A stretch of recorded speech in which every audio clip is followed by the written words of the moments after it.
munhu anokuonai muchiverenga noti ndaona munhu kwai. Izvo musoro makazara bhawa zvaro. Uri mwenyedza kuti kudiwe?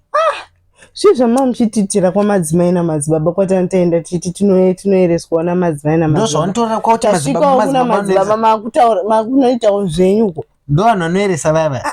Emaiziva kuti vanhu vaya ndo vanototsvagwa nevanhu vakawanda vanotovatsvaga vanhu vanoeresa mambozi. Ndo vanhu vanonzi vanozarwa paSowe ese. Ndo inonzi boom. Yeah.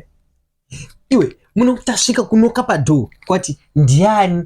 Mwe waifana kumuratidza kuti ninge uya madzimai maili vauya pano. Vauya nemurume wavo.